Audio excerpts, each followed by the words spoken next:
अस्सलाम वालेकुम व्यूअर्स, मैं हूं समीना पाशा। आप सब जानते हैं कि काफ़ी ज़्यादा इमरान खान साहब की मकबूलियत सर चढ़कर बोल रही है और यही एक दर्द सर बनी हुई है, ना सिर्फ ये कि सियासी मुखालिफिन के लिए बल्कि गैर सियासी मुखालिफिन के लिए भी, कि किसी भी तरह इमरान खान साहब की मकबूलियत का तोड़ निकाला जाए, उनके बयानिए का तोड़ निकाला जाए। बयानिया सच्चा है या झूठा, उस बहस को अगर एक तरफ भी रख दिया जाए तो ये बात बहरहाल अब नविश्ता दीवार है कि लोग बयानिया तस्लीम कर चुके हैं और खान साहब के साथ खड़े हुए हैं। और यही वजह है कि अभी तक भी पे दर पे कोशिशों के बावजूद भी इमरान खान साहब की मकबूलियत को कम नहीं किया जा सका। आज के वीलॉग में मैं ख़ास तौर पर इन 2 दिनों का जिक्र करना चाहूँगी कि इन 2 दिनों के अंदर किस तरह से 4 हमले किए गए हैं। 4 हमले करके कोशिश की गई है कि किसी तरह इमरान खान साहब की मकबूलियत को नुकसान पहुंचाया जाए, डेंट डाला जा सके उनके इमेज को, उनके नैरेटिव को और उनकी अपनी ज़ात के हवाले से भी चीज़ों को। वो कौन से 4 हमले थे उसकी डिटेल भी डिस्कस करते हैं और थोड़ा सा पोस्टमार्टम भी उसका करेंगे कि वो कितने सही थे या कितने गलत थे। सबसे पहले तो जनाब इमरान खान साहब की एक वीडियो जारी हुई, हमने देखा, जिसमें उनकी ड्रेसिंग के लिए शायद पट्टी खोली जा रही थी और जब वो पट्टी खोली गई तो उनके जो ज़ख्म थे जो टांग के ऊपर, वो काफ़ी ज़्यादा क्लोज़ कैमरे से दिखाए भी गए, जिसमें साफ देखा जा सकता था कि ज़ख्म भी हैं और बाकायदा ऐसे लग रहा था कि जैसे सुराख हुए हैं टांगों में और बड़े तकलीफ़ दे मनाजिर थे। और जो नज़र आ रहा था उससे अंदाज़ा हो रहा था कि काफ़ी ये ज़्यादा जो है तकलीफ़ दे सूरत हाल है खान साहब के लिए। तो बहरहाल ये एक अफसोसनाक मामला था और आम तौर पर ये कयास किया जा रहा था कि काफ़ी दिनों से जो इमरान खान साहब के गोलियों लगने के मामले को और ज़ख्मों के मामले को जिस तरह से ट्विटर पर निशाना बनाया गया था कि जी पता नहीं गोलियां तो लगी नहीं हैं, वहीं पट्टी करके बैठे हैं, नहीं जी ये गोलियां तो इन्होंने खुद अटैक करवाई हैं तो इस वजह से ये तो बस इन्होंने बाद में पट्टियां कर ली हैं और असल में सिर्फ फायरिंग खुद करवाई थी ताकि ड्रामा रचाया जा सके, ये और ना जाने क्या क्या बातें हो रही थी ट्विटर पे। तो जब ये वीडियो आई तो लोगों का ख्याल ये था जनरली कि ये जब ज़ख्म लोग अपनी आंखों से देखेंगे तो ऑटोमेटिकली लोगों को यकीन आएगा कि भाई ये ड्रामा नहीं था, उन्हें सच में गोलियां लगी हैं, ये सच में एक जानलेवा हमला था और सचमुच में उनकी जान लेने की कोशिश की गई। लेकिन अल्लाह ताला ने उनको इसमें महफूज रखा, उनकी ज़िंदगी लिखी हुई थी, अल्लाह ने उनको ज़िंदगी दी और वो महफूज रहे, ज़ख्मी ज़रूर हुए लेकिन अल्लाह का शुक्र है कि वो रूबाए सेहत हैं। और उसके बाद भी जब ये ड्रामा, ये सारी नेगेटिव कैंपेन और प्रोपेगेंडा बंद नहीं हो रहा था तो फिर उसके बाद जब ये वीडियो सामने आई तो अंदाज़ा था कि शायद उस चीज़ के ऊपर थोड़ी सी अब मुंह को स्टॉप हो जाए, मुंह को ब्रेक लग जाए, लेकिन ऐसा नहीं हो सका अनफॉर्चुनेटली। पहला हमला यही किया गया कि जब वो वीडियो आ भी गई तो उसके बाद भी सोशल मीडिया पर एक कैंपेन लॉन्च कर दी गई। कोई इस बात पे मजाक उड़ाने लगा कि जनाब ये तो कोई आम देख के शख्स कह सकता है कि ये तो स्टिकर लगे हुए हैं, ये तो बनाए हुए ज़ख्म हैं, ऐसा तो मेकअप से आराम से हो सकता है, ये तो गोलियों के निशान ही नहीं है, गोलियां इस तरह लगती ही नहीं हैं, ये गोलियों की वो जगह ही नहीं है जहाँ पे गोलियां हमें एक्सरेज में दिखाई गई थी, वो तो नीचे थी, ये तो टांग के ज़ख्म ऊपर हैं, ये है वो है, न जाने किस किस्म की लोगों ने लॉजिक्स निकाल कर उसको मुतनाज़ बनाने की कोशिश की और इमरान खान साहब के ज़ख्मों के हवाले से भी झूठा बयानिया गढ़ने की कोशिश की। लेकिन बहरहाल ये एक अफसोसनाक सूरत हाल है जिस पे अफसोस किया जा सकता है, क्योंकि अगर कोई शख्स ज़ख्मी है, अगर कोई शख्स बीमार है, चाहे वो कोई भी हो, चाहे मियाँ नवाज शरीफ साहब हों, मियाँ शहबाज शरीफ साहब हों जिन्हें अब कोरोना हो गया, अल्लाह ताला उन्हें सेहत दे, या बेगम कुलसूम नवाज साहिबा हों जो कि सच में बीमार थीं और जिनके हवाले से ज़ाहिर है कि काफ़ी ज़्यादा लोगों ने कॉन्ट्रोवर्शियल भी किया उनकी बीमारी को, और इसी तरह से कोई भी और हो जिसको सच में अटैक हुए, भले वो सहाफ़ी हों बहुत सारे जिसमें जिनके ऊपर गोलियां चली और लोग आज तक भी उसको सस्पेक्ट ही करते हैं। तो ये बड़ा अनफॉर्चुनेट रवैया है हमारे मुल्क में कि जब तक कोई शख्स सचमुच में मर नहीं जाता बेचारा, कोई यकीन ही नहीं करता है कि उसके ऊपर सच में अटैक हुआ है, कोई ये मानने के लिए तैयार ही नहीं होता कि वो उसको थ्रेट्स हैं वाकई में। मतलब अरशद शरीफ भी जब बोल रहा था कि मुझे थ्रेट्स हैं, जान से मारने की कोशिश हो रही है, धमकियां मिल रही हैं, ये है वो है, तो कोई सीरियस ही नहीं ले रहा था और मजाक उड़ा रहे थे लोग कि जी अब ये भागने की तैयारी है, ये भाग के चला गया हो, ये इन्होंने तो बड़ी टक्कर के लोग थे, इन्होंने तो बड़ी लड़नी थी लड़ाई और ये देखो जी अब भाग गए, खौफजदा हो गए, बुज़दिल हैं, ये हैं वो हैं, तब मजाक उड़ाने लगे हुए थे। और जा लिया जब उसको एक कातिलों ने नैरोबी में उसे जाके वहाँ पर उस बेचारे को शहीद कर दिया, तो तब सबको फिर याद आया कि ओहो वो तो सच कहता था। और अब उसके बाद में फिर हमने बहुत सारे मुखालिफिन को देखा कि वो मगरमच्छ के आंसू बहा रहे हैं और तस्वे बहा रहे थे, और उस वक्त पहले आप यकीन करने के लिए तैयार नहीं थे। तो ये एक बहुत ही अनफॉर्चुनेट रवैया है कि हमारे मुल्क में आपकी जान को खतरा है, आप पर हमला हो रहा है या होने वाला है या हो सकता है, इस बात को साबित करने के लिए आपको मरना ही पड़ेगा। अल्टीमेटली आप मरेंगे तो ही आप पे इसका मतलब है सचमुच में कोई आपकी जान लेना चाहता था। अगर आप बच गए हैं, आप ज़ख्मी हैं लेकिन महफूज रहे हैं, आपकी जान नहीं गई, तो इसका मतलब है कि आप झूठ बोल रहे थे। तो हैसियत इंसान थोड़ी सी हमें, मेरा ख्याल है, शर्म करनी चाहिए कि अगर कोई शख्स ज़ख्मी है और वो ज़ख़म उस दिख रहे हैं उसके ज़ख़म, और फिर भी हम उसके ऊपर जो है वो सियासी चालबाजियों में मसरूफ़ हैं, तो ये बहुत ही अनफॉर्चुनेट सूरत हाल है हमारे मुल्क की, जिसमें हम इस तरह की चीज़ों के ऊपर भी इस तरह से कैंपेन करते हैं। दूसरा हमला ये हुआ कि जनाब इमरान खान साहब ने फाइनेंशियल पोस्ट को एक इंटरव्यू दिया। अब वो कंटिन्यूसली पिछले कुछ अरसे में हम देख रहे हैं कि इंटरनेशनल मीडिया को इंटरव्यूज़ दे रहे थे। तो पहले वो जर्मन टीवी एंकर ने जो इंटरव्यू किया, उसने बड़े सख्त सवालात किए और बड़ी चीज़ों में उसने बड़े कुरेद के सवालात किए। खान साहब ने उसको बड़े हौसले और पेशेंस से जवाब भी दिए। बाद में जनाब हुआ ये कि उसने ख़ातून सहाफ़ी ने किसी वैसे ही वजह से लिख दिया कि जी मुझे थ्रेट्स मिल रहे हैं ये वो, तो पूरा जो मुखालिफिन की ख़ास तौर पर जो एक विंग है सहाफ़ियों का जो बहुत ज़्यादा PMLN को या PDM को सपोर्ट करता है, उनकी जानिब से कैंपेन शुरू हो गई कि जी ये PTI के लोग हैं जो उसको थ्रेट कर रहे हैं, क्योंकि इनका तो वतीरा ये है अनफॉर्चुनेटली, क्योंकि जी उसने सख्त सवाल कर लिए तो इन्होंने उसको भी जाके थ्रेट्स करने शुरू कर दिए, उसके साथ ये कर दिया, ट्रोलिंग हो गई, ये हो गया वो हो गया। फिर बाद में उस बेचारी सहाफ़ी ने खुद अपनी एक्सप्लेनेशन दी कि भैया मुझे कोई इनसे इस इंटरव्यू की वजह से खान साहब के कोई थ्रेट्स नहीं मिल रहे, वो उसके कुछ और मामला थे जिसके ऊपर वो बात कर रही थी। तो ये सूरत हाल थी। ये जर्मन टीवी का इंटरव्यू था, उसके अलावा भी बहुत सारे इंटरव्यूज़ खान साहब के तो डेली बेसिस पे चल रहे हैं। CNN को भी उन्होंने दिया, फिर टर्की TV को भी दिया, TRT को, फिर इन्होंने वॉशिंगटन पोस्ट में एक फाइनेंशियल पोस्ट में एक इन्होंने इंटरव्यू दिया, और उसके बाद जनाब फाइनेंशियल टाइम्स में, और उसके बाद उसको भी इन्होंने क्या उसमें रंग भरा गया, ये ज़रा सुन लीजिए। ये वो हमला है जिसकी मैं बात कर रही हूँ। इसमें इन्होंने ये किया कि इमरान खान साहब ने, चूँकि इंग्लिश इंटरव्यू था, तो उन्होंने ये बात की कि भाई ठीक है जो हुआ सो हुआ, अमेरिका की तरफ से ये एक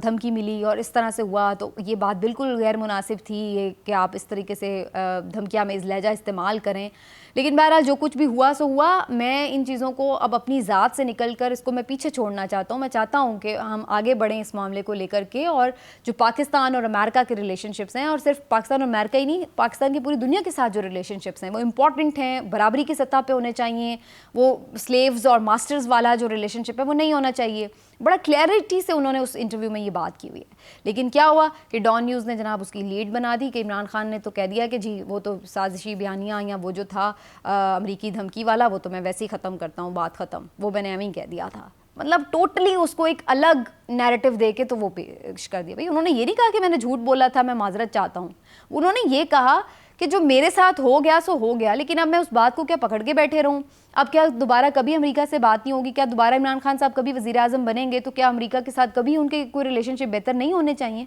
होने चाहिए, ऑफ कोर्स होने चाहिए। लेकिन वो अपने प्रिंसिपल स्टैंड से तो फिर भी पीछे नहीं हटे। वो तो अभी भी वही कह रहे हैं कि भाई मास्टर और स्लेव वाला रिलेशनशिप नहीं चाहिए। बाद में भी आऊँगा तो यही बात करूँगा कि भाई इक्वल ग्राउंड्स पर गुड टर्म्स होने चाहिए, फ्रेंड्स वाला रिलेशनशिप होना चाहिए। ये नहीं कि हर बात में ऐसी है जहाँ हमें सूट नहीं करेगा हम नो भी कह सकते हैं। ये बात उन्होंने इस इंटरव्यू में भी कही, लेकिन उसको बिल्कुल आउट ऑफ द कॉन्टेक्स्ट बना के डॉन ने लीड लगाई, और उसके बाद फिर से वो ये कैंपेन शुरू हो गई सहाफ़ियों की तरफ से जो ख़ास तौर पर PDM के सपोर्टिव सहाफ़ी हैं कि ये हो गया वो हो गया, देखें जी, और साथ में PMLN के लीडर्स ज़रा शुरू हो गए जी, देख लें जी ये आपका दफन हो गया बयानिया सारा ही। वो बेसिकली इस बयानिए से भी इनको बड़ा प्रॉब्लम है ना, क्योंकि अभी तक इस बयानिए का भी तोड़ नहीं मिल रहा। लोग तो खड़े हैं, जो मर्जी आप कर लें, फिर भी लोग खड़े हैं, तो वो इसको कहीं ना कहीं डंड डालने की कोशिश करते हैं, लेकिन अल्टीमेटली फ़ायदा नहीं होता। और वही बात हुई कि ज़ाहिर है इधर PTI की भी टीम सोशल मीडिया की बड़ी तगड़ी है, उन्होंने भी बखिए उधेड़े और सारा जो था खोल के रखा, लेकिन बहरहाल उनकी तरफ से ये हमला किया गया। फिर एक और चीज़ जो सामने आई वो ये कि शाहज़ेब खानज़ादा साहब ये एक इंटरव्यू करके ले आए दुबई से उमर फ़ारूक साहब का। उमर फ़ारूक साहब वो ख़रीदार हैं जिनको इमरान खान साहब ने ये घड़ी बेची, और तोशा खाना से आपको पता है जो तोशा खाना रेफरेंस उनके ख़िलाफ़ चला भी था कि तहाइफ उन्होंने ख़रीदे और फिर उन्हें बेचा। तो उसके ऊपर जनाब ये उन्होंने एक ख़रीदार ढूंढे और उन्होंने कहा कि जी ये देखें जी। अब उसका बेसिकली मकसद क्या था, वो आके क्या बता रहा है? वो यही बता रहा है कि भाई ये घड़ी थी, शहजाद अकबर साहब ने मुझे कॉन्टैक्ट किया, फरागोगी का उन्होंने मुझे नंबर दिया, उनसे मैंने डील की, घड़ी मैंने ख़रीद ली और पैसे मैंने उनको कैश में सारे के सारे दे दिए, जो कि $2 मिलियन की डील तय हुई थी। अब ये सारी कहानी में मकसद क्या है? एक तो ये बताना कि जी देखिए वाकई घड़ी बेची गई। नंबर 2 ये कि घड़ी जो थी वो बड़ी कोई ज़बरदस्त चीज़ थी, बड़ा आला तोहफ़ा था, बहुत कीमती, क्योंकि वो उसने ख़रीदार ने भी ये बताया है कि उमर ने कि जी ये वो वाहिद घड़ी थी जिसको ख़ुद रॉयल फैमिली ने डिज़ाइन भी करवाया, इसके अंदर खाना काबा भी बना हुआ है, तो ये अपनी नौयत की एक वाहिद पीस था और बड़ी इंपॉर्टेंट थी ये, उन्होंने ख़ास तौर पे गिफ्ट की। लेकिन देखें जी खान साहब ने कितनी बेकदरी की, उसको उठा के बेच डाला, उससे पैसे बना लिए। और फिर इसमें जो तीसरी बड़ी बारीक वारदात डाली गई है वो ये कि फ़रा गोगी के साथ सारा इसको लिंक किया गया है, इस्टेब्लिश किया गया है कि जैसे वो उनकी कोई फ्रंट पर्सन थी खान साहब की और वो इस तरह के मामलात जो हैं वो उसको डील कर रही थी। तो ये एक तीसरा अटैक जो था वो किया गया था। और ये इससे वैसे मुझे थोड़ा सा वो कतरी ख़त भी याद आ रहा था कि आम तौर पर जब भी कभी इस तरह की मुश्किल हम देखते हैं तो कभी वो कतरी ख़त आ जाता है कि जी हमने गिफ्ट किया और कभी ये वहाँ से बंदा भी ख़रीदार आ गया है दुबई से।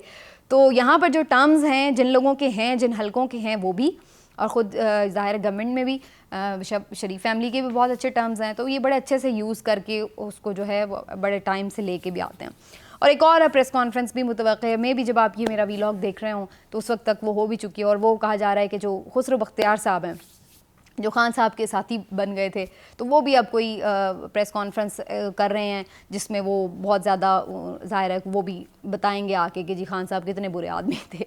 तो ये चंद घंटों के अंदर, चंद 2 दिनों के अंदर अंदर समझ लें कि ये पे दर पे अटैक किए गए हैं खान साहब को नुकसान पहुंचाने के लिए, उनके नैरेटिव को नुकसान पहुंचाने के लिए, उनकी इमेज को डेंट डालने के लिए कि ये बंदा झूठ बोलता है, इसने ज़ख्मों पे भी झूठ बोला है, इसने चोरियां भी की हैं और मुनाफा भी बनाया है, और इसका जो अमरीकी साजिश वाला बयानिया था वो भी नैरेटिव झूठा था। और जनाब ये सारा जो वो एक बना के उन्होंने उसको जो है वो ये रिप्रेजेंट करना है बेसिकली। लेकिन इसका भी इन दी एंड जो रिज़ल्ट नज़र आ रहा है वो ज़ीरो ही नज़र आ रहा है, क्योंकि इससे पहले इससे बड़े काम हो चुके हैं। मतलब आपने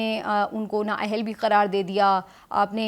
DGISI और DGISPR ने आके प्रेस कॉन्फ्रेंस भी कर दी और उसमें भी उनका नैरेटिव उड़ा के रख दिया कि जी कोई साजिश नहीं हुई, दैट्स इट। तो वो भी करके देख लिया। और उसके अलावा भी आपने छोटे मोटे मामलात के ऊपर कितना ज़्यादा कीचड़ भी उछाल लिया, मज़हब को भी इस्तेमाल कर लिया, जो ख़वातीन के ऊपर बात कोई उन्होंने कर दी उसको भी आउट ऑफ कॉन्टेक्स्ट बड़ा कोई कमेंट को बढ़ा चढ़ा के सब कुछ करके देख लिया। लेकिन इवेंचुअली रिज़ल्ट क्या निकला? Result is zero. लोग अभी भी उनके जो मानने वाले हैं वो जानते हैं वो क्या कह रहे हैं, वो क्या कह रहे हैं, वो समझते हैं इस सारी गेम को। और उसका मैं सिर्फ ये नहीं कह रही कि वो जो चूँकि ट्विटर पे जो लोग हाँ हाँ कर रहे हैं वो तो ज़ाहिर हैं ही उनकी टीम के। द थिंग इज़ कि उसके इन तमाम चीज़ों काविशों के बावजूद भी, जलसों में उनके लोगों का आना, इसके बावजूद भी उनके पंजाब की ज़िमनी इलेक्शन का जीतना, फिर उसके बाद जो ओवरऑल पूरे मुल्क के ज़िमनी इलेक्शन थे उसमें उनका इतनी बड़ी तादाद में सीटें जीत जाना, ये सब चीज़ें ये शो कर रही हैं कि उनकी पॉपुलैरिटी को आप नुकसान नहीं पहुंचा सकी इन एनी केस। और फिर भी लोग उनके साथ जुड़े हुए हैं उनके नैरेटिव के साथ। और अमरीकी साजिश का जो नैरेटिव है वो हो सकता है कि उस हद तक वाकई वो चीज़ ना हो जिस तरह से वो आई सामने, लेकिन ये तो बात तय थी कि अमेरिका खुश नहीं था, ये बात तो तय थी कि साजिश तो हुई है, साजिश कम अज़ कम यहाँ से तो सारी बुन्नत हुई है साजिश की, अंदरूनी किरदार तो रहे हैं। शायद इमरान खान साहब इस्टेब्लिशमेंट का कुछ पर्दा रखना चाहते हो, डायरेक्टली ना कहना चाहते हो कि भाई इन्होंने मेरी हुकूमत गिराई, तो थोड़ा सा उसे कवर दे रहे थे बैरूनी साजिश के भी हवाले से। मैं ये नहीं कह रही कि बैरूनी साजिश नहीं हुई होगी, वो अपनी तरफ से नाखुश थे, ये अपनी जगह बात एग्जिस्ट कर रही थी। लेकिन बात यह है कि इन दी एंड बहरहाल उनकी हुकूमत को आउट ऑफ द वे गिराया गया और उस चीज़ को लोगों ने पसंद नहीं किया, ये फैक्ट ऑफ द मैटर है। अब उसमें परसेंटेज आप कितनी भी ऊपर नीचे कर लें कि जी PDM का 60% था, 20% अमेरिका का था, 30% इस्टेब्लिशमेंट का था, नहीं जी इस्टेब्लिशमेंट का 70% था, अमेरिका का 5% था, 25, जो भी आप परसेंटेज बना लें, लेकिन इन दी एंड जो चीज़ इस्टेब्लिश होती है वो यही है कि साजिश करके उनकी हुकूमत को गिराया गया है और उसको लोगों ने पसंद नहीं किया। लोग अभी उनकी हुकूमत को इस तरह से गिराने को नहीं, इस लेवल पे नहीं वो पहुंचे थे। ठीक है उनकी कुछ गैर मकबूल हो रहे थे, खान साहब भी, उनकी गवर्नमेंट में कुछ प्रॉब्लम्स हो सकते हैं, तनकीद भी हो रही थी, लेकिन इसका मतलब ये नहीं कि लोग इस नहज पे पहुंच गए थे कि वो आप उनकी हुकूमत गिरा दें और फिर इस तरीके का एक बंदोबस्त करें जो कि बिल्कुल एक अननेचुरल सा बंदोबस्त था कि सारे आपने लोगों को बिठा दिया, जो सारे ज़मानतियों को ला के ऊपर बैठा दिया हुकूमत ने, तो जी अब आप सब एक्सेप्ट भी कर लें। तो ये वाला चीज़ तो बहरहाल फिर भी लोगों की नौबत नहीं थी। यही वजह है कि उसके बाद से अब तक की पैदर पे कोशिशों के बावजूद भी, तमाम तर जो चीज़ों के बावजूद भी खान साहब को आप हरा नहीं सके। और जो मेरा एक आखिरी इसमें पॉइंट है वो ये है कि खान साहब के नैरेटिव से लोग इसलिए भी जुड़े हुए हैं कि उनका नैरेटिव सिर्फ नैरेटिव नहीं है, उनका नैरेटिव जो है वो हालात से कनेक्टेड है। जो वो बात कह रहे हैं वो होती हुई नज़र आ रही होती है। वो जो कह रहे होते हैं सब इकट्ठे हो जाएंगे, इकट्ठे हो गए, या नाअहल करेंगे, नाअहल कर दिया, या मुझे मरवाने की कोशिश करेंगे, मरवाने की कोशिश कर दी, अब ये करेंगे, वो जो वो कह रहे हैं वो सारे, अब ये केसेस ख़त्म कराएंगे, केसेस ख़त्म हो गए, अब ये फ़लाँ आएगा, वो फ़लाँ, जो वो कह रहे होते हैं वो तो आप करके दिखा देते हैं। तो वो तो कनेक्ट है उनका बयानिया। जब लोग होता वो देखते हैं तो लोग कैसे उसको कहेंगे कि जी खान झूठ बोल रहा है। तो भाई अगर आप उनके नैरेटिव को नुकसान पहुंचाना चाहते हैं तो अपना जो स्क्रिप्ट है ना वो थोड़ा सा चेंज कर लें, सिंपल सी बात है, ताकि वो लोगों को पता लगे कि जी खान तो झूठ बोल रहा था। लेकिन आप वही कर देते हैं जो वो कहते हैं, तो फिर अल्टीमेटली होता यही है कि फिर लोग कहते हैं वो सच कह रहा है, तो फिर नैरेटिव को नुकसान नहीं पहुँचता, नैरेटिव और मजबूत होता है। मिलते हैं अगले वीलॉग में।